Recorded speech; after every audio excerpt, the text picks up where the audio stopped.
Noël, merci d'être présent pour cette interview et pour vous présenter. Donc, avec une carrière impressionnante de plus de 800 matchs en compétition professionnelle, 7 titres de champion et 3 coupes nationales, quel regard portez-vous sur votre parcours? C'est le parcours que j'ai voulu. Souvent dans ma carrière, il suffisait qu'on me dise je t'aime pour que j'arrive. Alors j'ai surtout eu des coups de cœur qui m'ont permis d'aller à droite, à gauche, d'aller sur les 4 continents. Et on m'a repris 8 fois dans le même club. Donc quelque part, c'est que je n'ai pas dû laisser de trop mauvais souvenirs. Alors dans l'ordre, je crois que c'est 2 fois Nîmes, 2 fois Avignon, 2 fois Dijon, 2 fois les Lusitanos, 2 fois Angers, 2 fois Gaulle et je crois 4 fois Cherbourg. C'est pas trop mal. Je l'ai peut-être oublié en route, mais je ne vois pas. Justement, vous parlez de coup de cœur. Vous semblez souvent privilégier l'aventure humaine dans vos choix de club. Est-ce toujours un critère central pour vous? Est-ce que Est-ce que c'est un critère principal pour vous, l'aventure Oui, humaine? oui, avant tout. Je veux dire, il n'y a pas de football s'il n'y a pas d'aventure humaine. Si on n'a pas cette envie de faire progresser, on n'a pas cette envie de transcender les joueurs, si on n'a pas envie de s'insérer dans un club et de donner du bonheur, il n'y a pas beaucoup d'intérêt d'être entraîneur de foot. Comme vous l'avez dit juste avant, vous avez travaillé dans beaucoup de clubs à travers le monde. Ce parcours de globetrotter est-il le fruit d'un choix délibéré ou une quête de trouver un endroit où vous posez? Non, pas du tout. Je crois que ça a été un choix délibéré. J'ai été le premier entraîneur français aux États-Unis parce que j'étais assis lors d'un match au Silverdome à Nouvelle-Orléans à côté de quelqu'un qui voulait acheter une licence et qui a acheté une licence et qui a pris un club à Sacramento qui s'appelait les Sacramento Scorpions. Il y a eu beaucoup de chance. Mais un jour, il m'a dit, voilà, si un jour j'achète ce club, bah, je te prendrai comme entraîneur. C'est ce qu'il a fait. Voilà, on se félicite de ça. Et puis je suis parti comme ça, pour la première fois entraîner aux États-Unis. Le premier entraîneur avant Patrick Vieira. Hein. Donc aux États-Unis, c'est le premier pays hors France où vous avez entraîné? Je crois que oui, oui, c'est ça. D'abord les États-Unis, après l'Afrique, après l'Australie, l'Europe, bien sûr. Mais les États-Unis, oui. Et c'était très instructif parce que c'était au début du football. On jouait sur des terrains de baseball, on jouait sur des terrains des universités, etc. Et j'ai aimé ce que j'ai vu. Et je pense que les Américains sont les meilleurs préparateurs athlétiques au monde. Il n'y a pas plus fort. Et puis moi, j'ai tiré de toutes ces expériences, je dirais, une hauteur d'esprit, un bon sens qui me permet d'avoir ce calme. Aujourd'hui, je m'affole jamais, quoi. Parmi tous les clubs que vous avez dirigés, lequel vous a laissé le meilleur souvenir ou la plus belle aventure humaine? Ah, tous. Il n'y a pas un club où j'ai pas été heureux. Je peux pas trop m'attarder sur la Mauritanie, mais quand j'ai signé en Mauritanie, je savais pas que la Mauritanie n'avait pas gagné un match depuis 14 ans. Et quand on a gagné au tour préliminaire de la Coupe du Monde contre le Zimbabwe 3-1 et que je me suis retourné vers la tribune et que j'ai vu tous les dirigeants, le président, tout le monde pleurer, j'ai pas compris. Et j'en ai encore des émotions et ça c'était fort. Ça c'était fort. Voir les gens pleurer pour le football, c'est beau. C'est sûr que c'est des sacrées aventures humaines, hein, justement. Oui, oui, c'est magnifique. On vous connaît surtout pour intervenir dans des clubs souvent en difficulté. Oui, souvent. Est-ce que vous considérez que votre force réside dans votre capacité à redresser des situations en peu de temps? Alors, dans mon cas, il y a pas mal de gens qui disent Noël Tosi, il faut le prendre soit pour monter, soit pour pas descendre. À l'époque, il y a quelques années, quand on ne voulait pas descendre en Ligue 1, on l'appelait Roland Courbis, et en Ligue 2, on appelait Noël Tosi. Donc, vous voyez, chacun a sa spécialité. Moi, je sais que je fais très bien dans les 2 cas de figure, mais puis il y a des endroits où je suis resté très longtemps, comme à Grenoble, 5 ans, les Lusitanos aussi. Je sais aussi m'inscrire dans la durée. Je sais aussi m'inscrire dans la durée, même si souvent on m'a demandé des situations de crise, de sauver l'équipe en 6 mois ou en 3 mois. Mais bon, ça, je sais bien faire aussi. Voilà. Ici, au TEGG, la situation est complètement différente. Aujourd'hui, l'équipe est 5e, à seulement 4 points du leader. Comme vous êtes un homme de défi, Quel est le défi que vous vous fixez dans ces conditions? Je pense que si on devait finir 5e, c'était pas la peine de prendre Noël Tosi. Il fallait prendre Maurice Strompegatz et ou un illustre inconnu.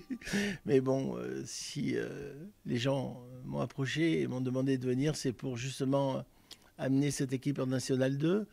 Nous allons tout faire avec le staff, avec Olivier Chavanon, avec Kevin Ménès.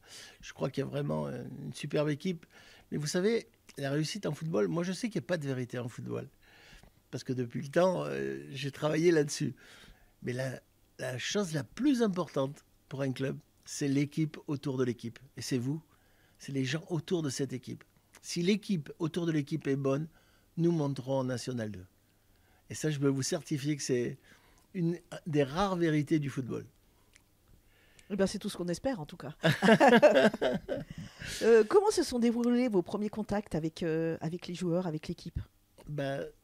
Tout dépend de vous. Je veux dire, si j'étais arrivé sur mon piédestal en conquérant et en essayant de donner toute ma science, je pense qu'ils ne m'auraient pas apprécié. Je les ai d'abord écoutés, je les ai regardés. Et en fonction de ce que je voyais, j'ai essayé d'apporter individuellement et collectivement des petits détails qui vont permettre de changer pas mal de choses. Je suis très content. Je suis très content d'être là, je suis très content de ce groupe. On va être ambitieux. On va être ambitieux, on a les moyens de faire quelque chose de grand et on va le faire. Ils sont vraiment réceptifs et ils ont une mentalité hors norme. Et c'est ça qui va nous permettre d'aller à haut. Autre chose qui n'a rien à voir avec le football, vous avez suivi des cours de théâtre, hein, j'ai quand même un peu regardé un peu à droite, à gauche, pas suivi que des cours et même de théâtre, joué sur scène, c'est ça si j'ai pas suivi que des cours de théâtre, puisque j'ai joué dans peut-être plus de 30 pièces.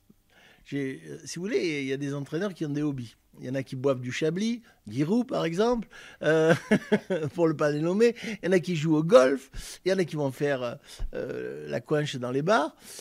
Moi, j'ai un hobby, c'est les spectacles vivants. Je suis un amateur de spectacles vivants. D'abord, je vais au théâtre et pas voir seulement des comédies. Je vais voir tous les spectacles vivants possibles. J'espère qu'il y en aura dans le coin aussi. Et comme j'avais une belle plume, j'ai commencé à écrire des comédies, bien sûr. Des comédies qui ont eu énormément de succès. Alors j'ai continué et quand je ne pouvais pas jouer dedans, d'autres jouaient à ma place. Mais sinon, c'est vrai que c'était un vrai plaisir, un vrai bonheur. L'écriture est un vrai bonheur, oui. Et par rapport au théâtre, est-ce que ces expériences vous aident à communiquer avec vos joueurs ou à mieux gérer votre rôle de leader? Alors non, je ne crée pas de personnage. Quand je suis avec mes joueurs, je suis l'entraîneur. Et d'ailleurs, je crois que mon président m'a embauché pour le seul spectacle que je vais donner cette année. C'est l'équipe de Thonon de National 3. Mais non, je crois que ça m'a servi énormément dans... Vous savez...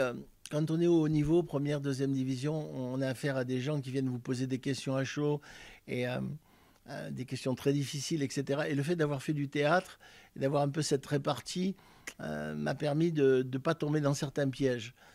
Sinon, c'est le seul moment où, quand je suis sur scène, où j'ai l'impression d'être encore joueur de foot. On m'applaudit, on me critique, et voilà. Ça aussi, c'était une des choses importantes dans ma vie. Quand j'ai arrêté de jouer, je me suis dit, c'est dommage. Et puis, avec le théâtre, j'ai retrouvé ça. Mais bon, comme je vous dis, cette année, c'est football avant tout. Moi, personnellement, je ne vous connais pas depuis très longtemps, mais j'ai vu que vous êtes une personne passionnée, optimiste et avenante, mais aussi capable de recadrer fermement les choses. Est-ce que ces traits décrivent bien votre personnalité? Oui, tout à fait. Je crois il faut avoir, quand on est entraîneur de foot, une main de fer dans un gant de velours. Il faut respecter les gens. Je préfère le mot bonheur au mot rigueur. Parce qu'un joueur heureux est un joueur rigoureux. Et je pense qu'on n'a pas le droit. Vous savez, quand on dit à un joueur tu n'es pas bon ou tu vaux rien, alors où il s'en va ou vous partez. Moi, mettre les gens sur le côté, c'est pas dans ma nature. Je pense qu'il vaut mieux, même si on a un joueur qui adhère pas forcément à ce que vous voulez, qui n'est pas tout à fait comme vous voulez, il faut essayer de le remettre dans le droit chemin à travers, je veux dire, un discours, à travers des exercices, à travers un travail psychologique avec lui. Mettre sur le côté, c'est un signe de faiblesse. Dans une interview assez récente à Lyon Foot, vous avez affirmé que vous n'aviez peur de rien. C'est ce que j'ai lu. Non, j'ai peur de rien. Est-ce une philosophie de vie qui vous guide au quotidien? Oui, je crois que je crois que ça vient aussi de l'enfance qu'on a eue. Je veux dire, j'ai jamais eu peur de quoi que ce soit.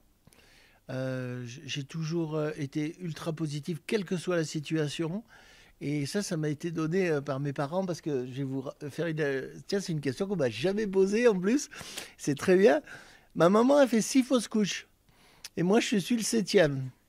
Et mon père était commissaire de police. Et quand le gynécologue a accouché ma mère, il lui a sorti un pistolet. Il lui a dit, si vous le loupez, je vous tue. Donc il m'a pas loupé, il l'a pas tué le gynécologue. Et comme j'ai été un petit peu fils unique au milieu de tous ces ratés, j'ai été élevé dans l'amour, dans la gaieté, la hauteur d'esprit et dans l'humour surtout. Mes parents avaient beaucoup d'humour, surtout mon père qui était corse. Il avait le physique à Lino Ventura et il avait l'accent de Tino Rossi. Et je lui dois beaucoup aujourd'hui. Vous avez 65 ans, si vous me permettez que j'aborde votre âge. Ah bah oui, heureusement. Ouais. Vous êtes toujours en pleine activité. Vous vous êtes fixé une limite pour votre carrière d'entraîneur? J'ai vu que, comment il s'appelait l'entraîneur belge qui a gagné la Coupe d'Europe avec Marseille, c'était Raymond Lascience. Raymond Goethals a gagné la Coupe d'Europe à 75 ans. Et pourquoi pas? Hein? Non, moi j'ai pas 65 ans dans ma tête. J'ai pas 65 ans physiquement. Je suis frais. Je suis un jeunot. J'ai envie d'entraîner comme si j'avais eu mon diplôme la semaine dernière. J'aime les joueurs. J'aime les gens autour de moi. Et aujourd'hui, j'ai pas l'intention de m'arrêter. Mais alors pas du tout. Je vais vous dire que j'ai encore la foi. J'ai encore l'envie. Et c'est ce que je vais essayer de donner à notre équipe pour qu'on aille le plus haut possible, quoi. En tout cas, on vous souhaite une carrière encore la plus longue possible. Ouais. Samedi, c'est un match important qui s'annonce. C'est votre premier, on va dire, grand test en tant qu'entraîneur de l'équipe.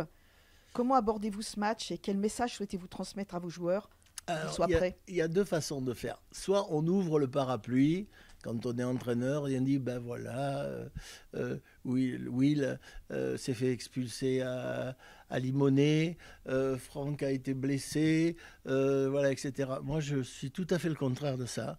Je vous dis que j'ai rarement vu les gars aussi déterminés que ce qu'ils sont. Ils ont envie de gagner ce match. On a tout fait. On est dans les meilleures conditions possibles de travail. On est plein pot physiquement. On a fait un travail remarquable juste avant la fin de l'année, après la fin de l'année, et je peux vous dire qu'on a vraiment envie de le gagner ce match. Et moi, je suis ultra positif par rapport à ce match, et je suis sûr qu'ils vont nous faire un très grand match.